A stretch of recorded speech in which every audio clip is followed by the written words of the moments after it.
Assalamualaikum warahmatullahi wabarakatuh. Hello everyone. Welcome back to our multiculturalism and language educations. Ya, di sini class. In today's lessons, we will learn more about the multicultural educations. Ya, di mana topik untuk hari ini adalah tentang interactive nature of cultural structures and their effect on worldview. Nah, berarti nature dari bahasanya ya, di sini budayanya itu sendiri, struktur budaya ya, dan efeknya terhadap sudut pandang dunia ya. Oke. Oke, semuanya siap untuk topik hari ini? Oke, next. Nah, kita pertama akan mengetahui what is cultures.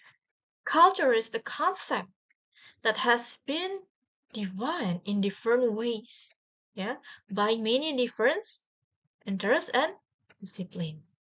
Ya, contohnya ya, di sini banyak versi ya tentang apa sih itu cultures.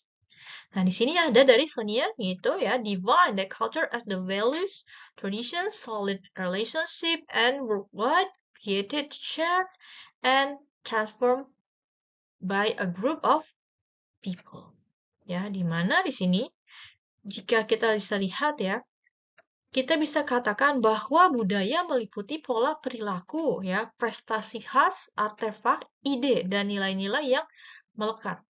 Ya, di mana di sini lihat, it's important to know the concept the culture. Kita bisa mengkonsep budayanya itu sendiri ya, baik secara implisit maupun secara eksplisit ya.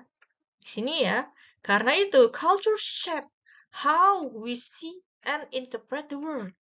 Ya, membentuk bagaimana kita memandang dunia itu sendiri ya, budaya dari budaya kamu. Ya, di sini ya.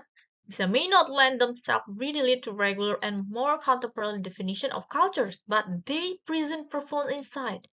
Ya, insight dan into what the culture really means. Nah, berarti kita bisa menjadi ya, budaya kita itu mempengaruhi kita terhadap dunia, ya, di sana. Okay, that's what is cultures. Okay, next it's about American culture as the mosaic. Nah, jadi kita di sini bisa gambaran kita ya, bagaimana culture di Amerika itu. Nah, the whole concept of American cultures must be seen as pluralistic and as a mosaic ya. Di sini di bawah payung besar budaya Amerika ya ada dua komponen. Terdiri dari dua komponen ya sini ya. Lihat, dua komponen. Ada makro dan micro cultures.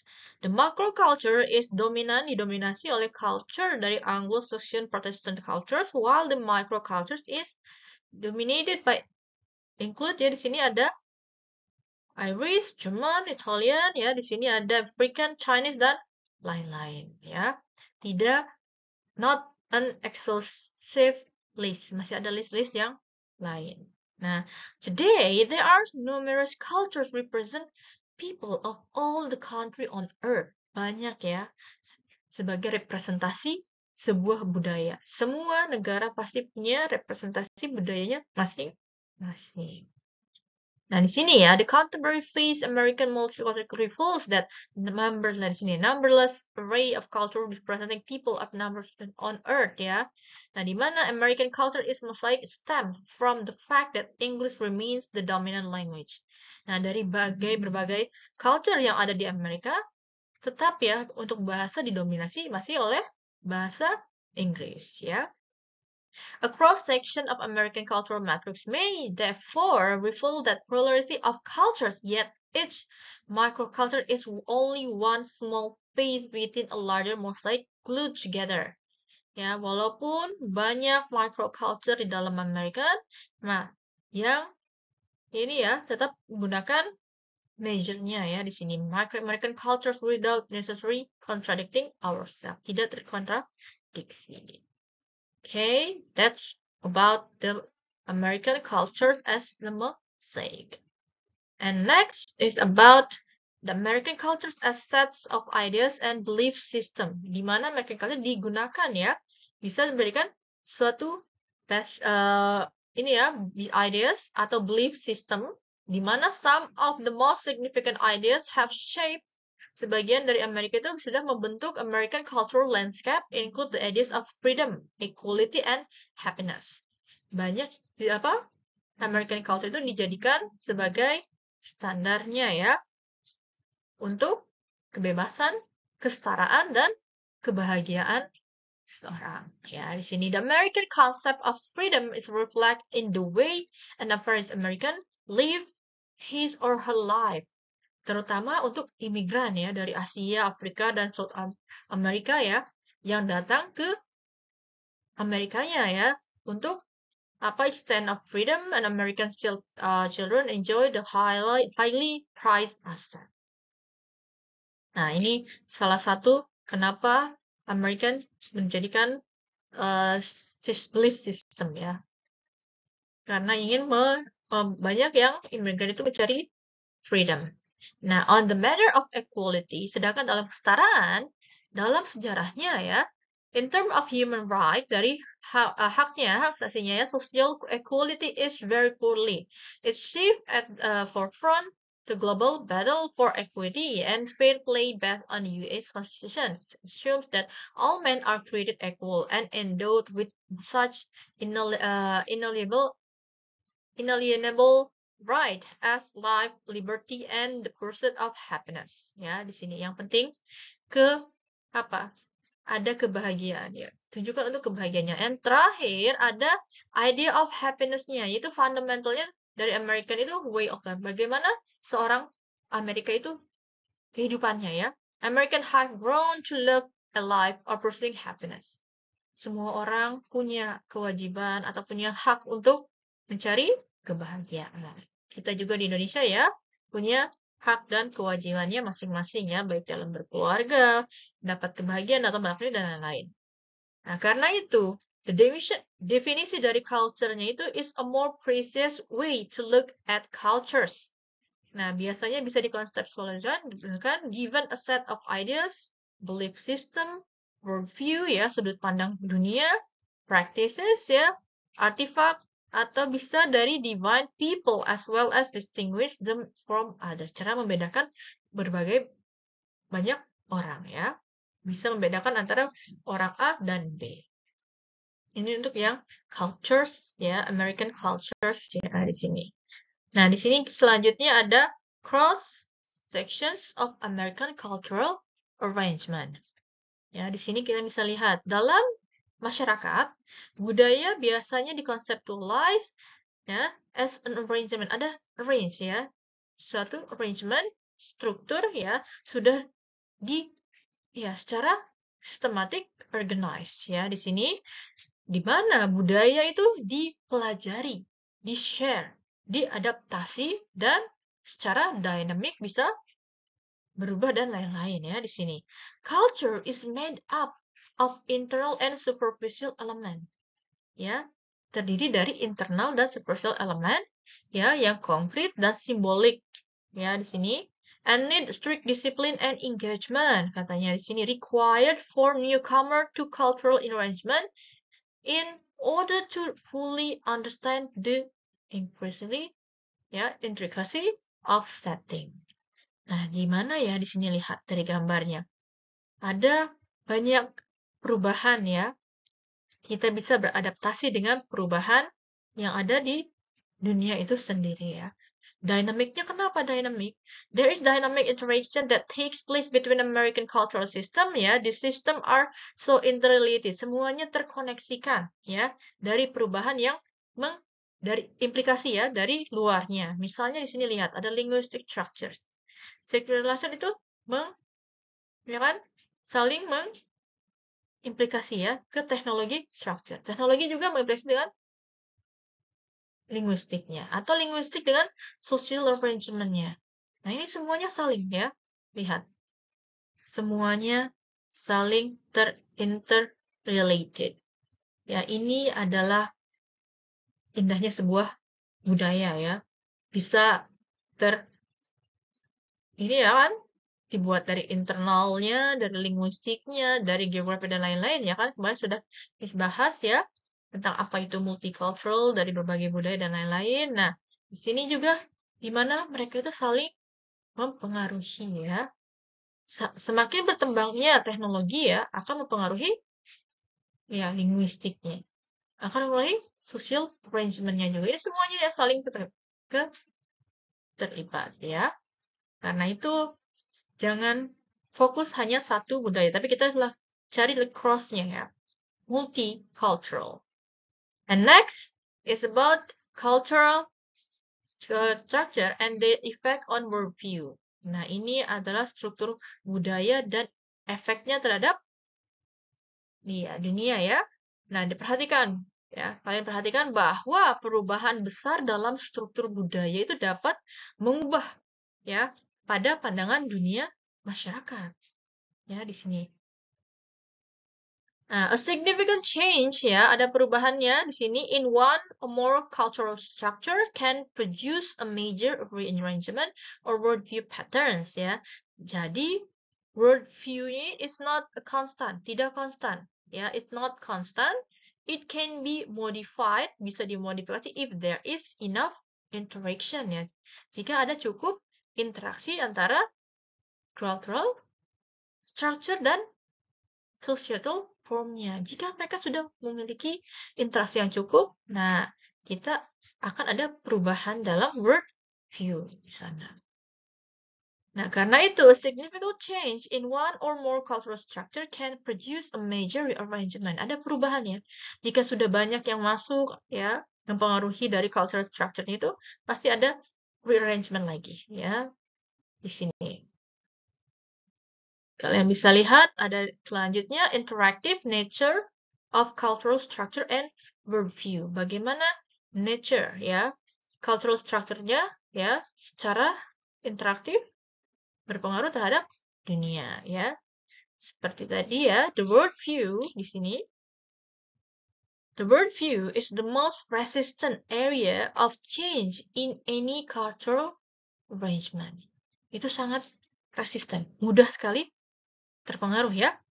Nah, an issue that attempts to alter the way a people view reality ya, misalnya marriage, family, religion, katanya humanity ya di sini is usually strongly resisted.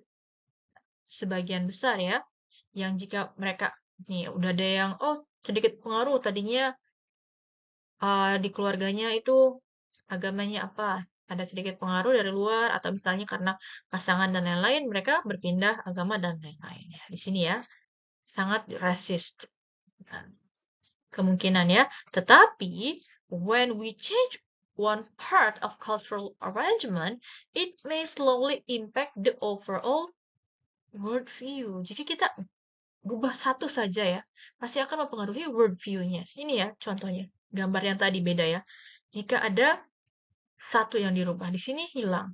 Ya, mereka akan mempengaruhinya langsung ke worldview-nya.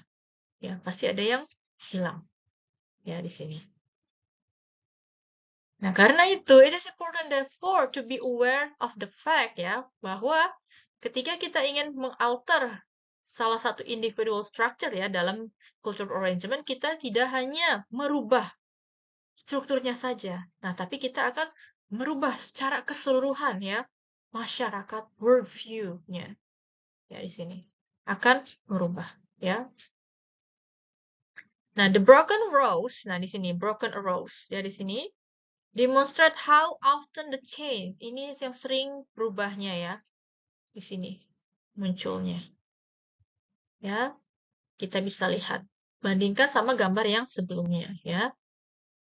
Okay, next is about the impact. Impact dari culture dalam pendidikan. Ya, di sini cultures instill values ya, katanya ideologi dan custom in students. It affect their interaction and communication styles ya di sini. Akan mempengaruhi komunikasinya ya terhadap orang lain. Nah, budaya mempengaruhi bagaimana students itu perceive the world, ya, interpret society and interact. Ya, di sini bisa berinteraksinya. Bagaimana mereka itu memandang dunia, berinterpretasi kan, ya, bagaimana kehidupannya di masyarakat. Ya, karena itu the culture has a strong impact. Ya, di ada impact-nya, ya, on learning styles and educational outcome, dari outcome-nya juga. Nah, karena itu ya, budaya itu sangat mempengaruhi pendidikan. Misalnya contohnya di sini role does cultures ya dalam child learning process. Culture instill values, ideology and custom in students. It has an effect, ada efek dalam interaksi anak ya dari orang tuanya dengan saudaranya, dengan temannya dan misalnya dengan para pendidik, guru dan lain-lain ya di sini. It has an impact on their verbal and non-verbal communication. Bagaimana mereka berkomunikasi dengan teman sebayanya atau dengan guru-guru ya, guru-gurunya di sini. Itu akan mempengaruhi budaya ya. Karena misalnya yang tadinya sering pakai bahasa Sunda tiba-tiba diminta pakai bahasa Inggris saat berkomunikasi, pasti mereka ada sedikit ya lupa atau tidak tahu apa sih bahasa Indonesianya. Atau saat menggunakan bahasa Inggris, ya, mereka akan tahu, vocabnya apa ya di sini. Nah, selanjutnya pentingnya sebuah culture-based education. Kenapa pendidikan kita itu harus sudah terintegrasi dengan yang namanya culture-based ya. Di sini kalian bisa lihat bahwa culture-based education is a mode ya education that is fokus dalam prinsip standar persepsi dan praktis ya yang ada pada budaya itu sendiri ya. Pendidikan berbasis budaya sangat penting untuk membangun ya perspektif peserta didiknya. Nah, according to Harvard Professor Brunner, ya di sini culture influence the imagination ya. It offers us the toolkit ya, sebuah alat to build ourselves and our abilities ya. Di sini ya, kelihatan. Renovasi ourselves ya, bagaimana kita mengimprove kita sendiri dengan kemampuan kita juga ya. Jadi karena itu, school ya should integrate various viewpoints and accommodate students socio-cultural needs ya. Kebutuhan socio-cultural dari siswanya ya di sini. Students different background and culture are often left out. Nah, karena kalau kita tidak aware tentang multicultural ya di sini awareness-nya cultural awareness kita kadang left out, meninggalkan orang yang berbeda itu ya, because they are taught a curriculum that has a strong cultural bias. Ada biasnya tentang perbedaan culture-nya. Nah, yang incompatible with the culture to which they are accustomed. Nah, karena itu kita harus yang namanya equality di sini, tidak ada yang berbeda. Semuanya setara. Walaupun berbeda budaya, berbeda bahasa dan lain-lain, dalam pendidikan kita semua atau semua orang itu mendapatkan hak ya untuk mendapatkan pendidikan yang sama seimbang ya di sini. Nah, karena itu this is why it's critical to develop curriculum. Kita seharusnya bisa mengintegrasikan multicultural dalam pendidikan atau dalam kurikulum ya, terutama saat mengakomodasi child physical, socio-cultural, and cultural priorities. In other words, nah sekolah itu membutuhkan perubahan ya, terutama dalam cultural structure arrangement ya. Di sini to feel agar siswa yang dari yang diverse background itu merasa terdukung ya, full supported and safe, merasa nyaman dalam ya kan belajar atau berkomunikasi, terinteraksi dengan teman-temannya ya. They feel included, mereka merasa terikut ya di sini dalam organisasinya, dalam kelompoknya in their school environment ya, which empowers them, makes them proud of their cultural roots and grow up. Ya, di sini bisa grow up to be more independent and lively individuals ya. Jadi bisa saling berkesinambungan. Mereka bisa saling berempati dengan diverse culture dari teman-teman mereka sendiri ya, seperti itu.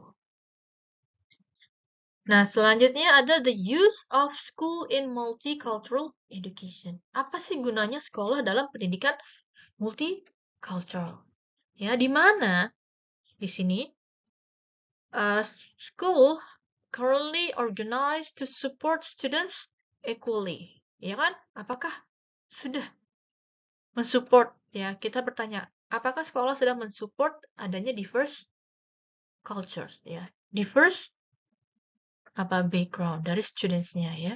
Apakah kebijakan dan kurikulum sekolahnya sudah ramah terhadap keanekaragaman budaya, terutama misalnya di Indonesia yang dari isinya berbagai budaya ya. School must help students become critical and produce members of society. Ya, kita harus bisa menghasilkan murid-murid yang namanya sudah aware dari perbedaan budaya dan background dan lain-lain ya. Di sini semua harus terjawab ini ya, pertanyaan-pertanyaan di sini. Apakah sekolahnya sudah bisa? Ya. Nah, di sini tujuan sekolahnya ya, kita bisa lihat to provide all student of all background the opportunity, kesempatan untuk belajar melalui equitable and high quality education. Semuanya ya sudah bisa mendapatkan kesempatan dalam belajar ya di sini. Lalu ada untuk menolong muridnya ya untuk menghasilkan produk ya yang demokratis society, masyarakat yang demokratis. Apalagi kita sebagai warga Indonesia adalah masyarakat berbasis demokrasi. That's all for about ini ya, the use of school in multicultural education. Nah, di sini ada 5 specific implication. Ada 5 implikasi yang hasil dari goals tadi ya. Yang pertama, kalian bisa lihat untuk mencapai pendidikan yang adil, pertama, believe all students are capable of high achievement. Kita harus percaya bahwa semua student itu bisa mendapatkan high achievement. Nah, mulai dari pengalaman dan pengetahuan siswanya. Nah, dari expand horizon. Pengalaman yang berikan pengalaman yang tadinya tidak punya pengalaman, kita tambahkan dari praktek dan lain-lain ya, agar mereka bisa mendapatkan pengalaman lebih. Lalu ada prepare students with skills for diversity and interdependence ya. Yang keempat, berikan pengalaman demokrasi ya. Semua pendapatan akan hasilnya dari solusi dari demokrasi. Build strong teacher-students relationship. Nah, tambahkan hubungan antara guru dan muridnya ya di sini ya. Kita harus kembangkan a good interaction relationship ya between students and the teacher. Nah, di sini selanjutnya kalian bisa lihat ada practice ya. Nah, di sini Miss sudah kasih ada case study-nya tentang cultural rearrangement of Iraq ya di sini. How would imposing democracy affect Iraq ya, culture and worldview. Bagaimana ini hasil dari statement di sini akan mempengaruhi worldview. Ini kasih tadi. Silahkan kalian pahami ya di sini. Ya, kalian baca di sini lalu jawab pertanyaan yang ini. Nah, based on the text, pertanyaannya ada 3 pertanyaan. In the view of the fact, political arrangement in the essential part of society, cultural structures, bagaimana foreign imposition? Nah, ini demokrasi itu di dalam negara Irak ya, bisa mengefek dari culture dan strukturnya, ya, untuk future Iraq society. Atau yang kedua, should the American success in imposing democratic government, what other cultural structure and institution of Iraq ya di sini would be altered? Apa yang akan terpengaruhi secara negatifnya? Negatifnya ya. Yang ketiga, in what ways? Dari caranya ya, bagaimana democratic government affect worldview of Iraq ya di sini, which has been essentially egalitarian and theocratic. Kalian bisa lihat dari teks sebelumnya, baca secara menyeluruh ya. Kalian harus menjawab ini ya. Jangan lupa bisa tambahkan opini kalian ya. Based on your knowledge about today's case study ya. Nah, lalu di bawahnya ada your opinion based on culture in education. Write down your definition on the purpose of school. Nah, kira-kira kalian bisa berikan ya definisi apa sih tujuan sekolah? Kenapa sih harus ada sekolah ya? Gunakan bahasa kamu sendiri ya. In small group discuss each of your definition from the question. Nah, ini kita bahasnya itu secara berkelompok. Nah, tapi yang fokus utama itu kita di sini ya. Case study ini. Yang penting kalian bisa menjawab case study ini ya, sesuai dengan pertanyaan 3 pertanyaan ini. Ya. Oke. Nah, itu untuk yang offline class. Yang online class juga sama, videonya itu berisi jawaban dari case study yang Miss sudah berikan ya. Dari 3 soal itu kalian sudah bisa jabarkan isinya seperti apa ya. Dan dikumpulkan deadline-nya tanggal 18 Oktober 2025 ya. Kalau untuk yang hybrid class, kalian bisa submit melalui GCR hybrid. Kalau untuk yang offline class, melalui GCR yang offline. Okay, did you get it? Okay, this is some reference that yang bisa akan membantu kamu saat mengerjakan case study-nya ya. Okay, that's all for today's lessons. Okay, remember you can use your critical thinking when doing the case study ya, and keep improving your analysis ya. Di sini apalagi improve your cultural awareness. Okay, see you in the next meeting. Wassalamualaikum warahmatullahi wabarakatuh.